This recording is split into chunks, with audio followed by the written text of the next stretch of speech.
Assembly budget సమావేశాలు ఈ నెల 20న ముగిసే అవకాశం ఉంది.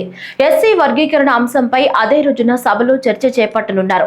మరోవైపు సభ్యుల క్రీడా సాంస్కృతిక పోటీలు మంగళవారం ప్రారంభమై 20న ముగియనున్నాయి. ఈ పోటీల్లో విజేతలకు అదే రోజు సాయంత్రం ముఖ్యమంత్రి చంద్రబాబు చేతుల మీదుగా అవార్డుల ప్రదానం ఉండనుంది. ఆ తరువాత సభ్యులందరికీ విందు ఏర్పాటు చేయనున్నారు. ఈ నెల 21 వరకు సమావేశాలు నిర్వహించాలని గత నెలలో నిర్వహించిన శాసనసభ వ్యవహారాల సలహా కమిటీ భేటీలో నిర్ణయించారు. ఇప్పుడు దానికి ఒకరోజు ముందే ముగిసే అవకాశం ఉంది. నేడో రేపు దీనిపై స్పష్టత ఇవ్వనున్నారు.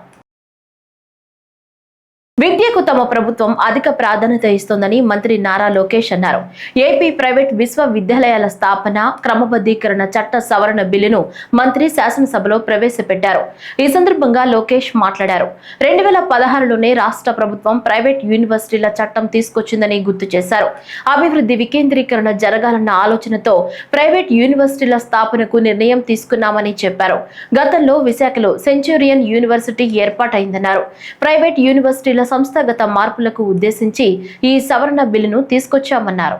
ప్లే గ్రౌండ్ కి వచ్చే గల మనం జియో నంబర్ 88/7/2008లో జియో ఉంది అధ్యక్ష. జియో ప్రకారం మనం గవర్న్ అవుతున్నాం. దాంట్లో మొదటి చూస్తే అడ్మిషన్స్ బట్టి ఎంత స్థలం ఉండాలి ప్లే గ్రౌండ్ అనేది ఉంది. అది కాకుండా ఇండోర్ స్పోర్ట్స్ హాల్ కూడా ఏర్పాటు చేసడానికి ఈ జియో ఇస్తుంది. దాంతో పాటు ఒకవేళ ఈ రెండు లేకపోతే మున్సిపల్ కార్పొరేషన్ లో ఉన్న మున్సిపల్ గ్రౌండ్స్ తో టైఅప్ అవ్వచ్చు అని ఉంది. అది కూడా లేకపోతే వేరే స్కూల్ ప్లే గ్రౌండ్స్ తో టైఅప్ అవ్వచ్చు అని కూడా ఉంది. ఇట్లా ఏంటంటే 2008లో ఈ విసులుబాట ప్రైవేట్ పాఠశాలలకి ఆనాటి ప్రభుత్వం అంటే కాంగ్రెస్ ప్రభుత్వం అవకాశం కల్పించింది. మన ప్రభుత్వం వచ్చిన తర్వాత ఈ ఏదైతే పర్మిషన్స్ వ్యవహారం ఉందో మీరు అన్నట్టు దాంట్లో కొన్ని లోటుపాట్లు ఉన్నాయని నా దృష్టికి తీసుకొస్తాం జరిగింది.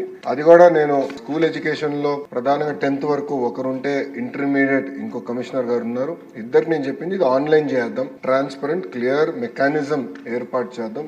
తద్వారా అసలు ఏం జరుగుతుందో మనకు కూడా అవగాహన ఉండాలని నేను చెప్తాం జరిగింది. దాంతో పాటు మీరు చూస్తే ఎన్సీసీ వచ్చే గల నేను కేంద్రంలో ఉన్న రక్షా మంత్రి రాజ్నాథ్ సింగ్ గారిని ప్రత్యేకంగా కలిసి ఒక డైరెక్టరేట్ ఇక్కడ ఏర్పాటు చేయండి, ఎందుకంటే డైరెక్టరేట్ ఇక్కడ ఉంటే ఎన్సీసీని పెద్ద ఎత్తున నేను ప్రోత్సహించగలుగుతానని ఆయన కోరతం చెంది ఆయన అనుకూలంగా కూడా స్పందించారు. ఈ ప్రకారం మనం ఇప్పటి వరకు గవర్న్ అవుతా వచ్చామండి. ఏమైనా మార్పులు చేర్పులు చేయాలంటే ఈ జియో నంబర్ 88కి సవరణలు తీసుకురావాలి. ఇప్పుడు అవునన్నా కాదన్నా ఈ రోజు స్కూల్ ఎడ్యుకేషన్ కి వచ్చే గల 50% మంది పిల్లలు ప్రైవేట్ పాఠశాలల్లో చదువుతున్నారు. ఆ ఇంటర్కి వచ్చే గల అది కొంచెం స్క్యూ అవుతాం జరుగుతుంది. దానికి ముందర నా ఆలోచన ఏంటంటే ముందర ప్రభుత్వ పాఠశాలను బలోపేతం చేయాలి, ప్రభుత్వంలో జూనియర్ కళాశాలని బలోపేతం చేసి వాళ్ళకి పోటీ పడాలని లక్ష్యంతో మనం కొన్ని అనేక సంస్కరణలు తీసుకొచ్చాం. దాంట్లో భాగంగా కొన్ని చట్టాలు కూడా చేస్తాం జరుగుతుంది. ఇది ప్యారల్ గా ఒక భాగం అయితే ప్రైవేట్ యజమాన్యంతో కూడా కమిషనర్ గారు టైం టు టైం మీటింగ్లు పెట్టుకుంటున్నారు. ఐ థింక్ ఫస్ట్ మీటింగ్ వచ్చే వారం పెట్టుకుంటున్నారు. పెట్టుకుని ఇవన్నీ కూడా వాళ్ళ దృష్టికి తీసుకెళ్లి ఎట్లయితే మీరు అన్నట్టు ఫిజికల్ ఎడ్యుకేషన్ కూడా కీలకమైన పాత్ర ఉంటుంది చైల్డ్ ని మోల్డ్ చేసే దాంట్లో. సో కంపల్సరీగా ఏదైతే నిబంధనలు ఉన్నాయో అవి పాటించాలి, అప్రోప్రియేట్ స్టాఫింగ్ ఏర్పాటు చేయాలని చాలా స్పష్టంగా చెప్తాం జరుగుతుంది. ఇంతేకాకుండా లాస్ట్ పాయింట్ మీరు చెప్పింది ఇప్పుడు జీతాలు సకాలంగా చెల్లిస్తున్నారా, ఎంతమంది ప్రైవేట్ పాఠశాలల్లో ఉపాధ్యాయులు ఉన్నారు దానిపైన మొన్న ఒక ఇష్యూలో జరిగితే దానిపైన మేము డీటెయిల్స్ సేకరిస్తున్నాం. కొంచెం ఫీడ్బ్యాక్ వచ్చింది దానిపైన. అంటే వాళ్ళ పాన్ నంబర్ ఆధార్ నంబర్ ఇచ్చేదానికి అనుకూలంగా లేరంటే దాన్ని ఎట్లా చేయాలనే దానిపైన వచ్చే వారం ప్రైవేట్ యజమానితో కూడా కూర్చుని వాళ్ళకున్న సమస్యలతో పాటు ప్రభుత్వానికి ఎలాంటి ఇన్ఫర్మేషన్ కావాలి, అది ఎట్లా హోలిస్టిక్ ఎడ్యుకేషన్ కి ఆ ఇన్ఫర్మేషన్ ఏదైతే అవసరం ఉందో అది తీసుకుని ఒక ఆన్లైన్ మెకానిజం ద్వారా చేయాలనే లక్ష్యంలో మన ప్రభుత్వం పనిచేస్తుంది. రాష్ట్రంలో విదేశీ విశ్వవిద్యాలయాల క్యాంపస్ల ఏర్పాటు కోసం ప్రయత్నం చేస్తామని మంత్రి తెలిపారు. ప్రతిష్టాత్మక బిట్స్ పిలానీ సంస్థకు అమరావతిలో 70 ఎకరాలు కేటాయించామని, టాటా లాంటి సంస్థలు కూడా వస్తున్నాయని వివరించారు. డీప్ టెక్ యూనివర్సిటీ కూడా రాష్ట్రంలో ఏర్పాటు చేయాలన్నది ప్రభుత్వ లక్ష్యమని తెలిపారు. విశాఖలో ఏఐ స్పోర్ట్స్ యూనివర్సిటీ రావాల్సి ఉందన్నారు. దేశంలోని అత్యుత్తమ విశ్వవిద్యాలయాల క్యాంపస్లు ఏపీలో ఏర్పాటయ్యేలా చర్యలు తీసుకుంటామని మంత్రి వివరించారు. అధ్యక్ష 2016లో ఈ ప్రైవేట్ యూనివర్సిటీస్ చట్టం తీసుకొస్తాం జరిగింది. గత ప్రభుత్వం దీనికి 5 సవరణలు చేసింది అధ్యక్ష.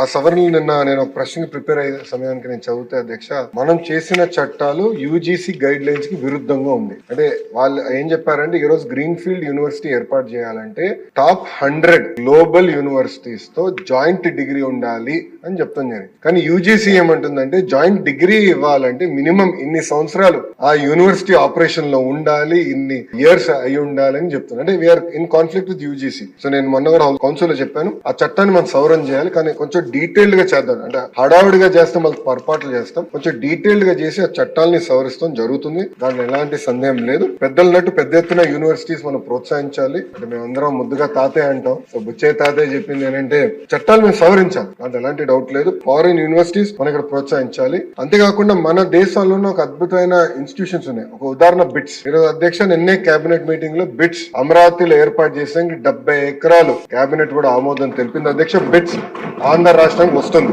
అంతేకాకుండా అధ్యక్ష Tata group, L N T, IIT Madras, ప్రత్యేకంగా యూనివర్సిటీ ఆఫ్ టోక్యో తో కలిసి డీప్ టెక్ యూనివర్సిటీ, అంటే నెక్స్ట్ జనరేషన్ AI ML కాకుండా నెక్స్ట్ జనరేషన్ యూనివర్సిటీ ఏర్పాటు చేయాలి.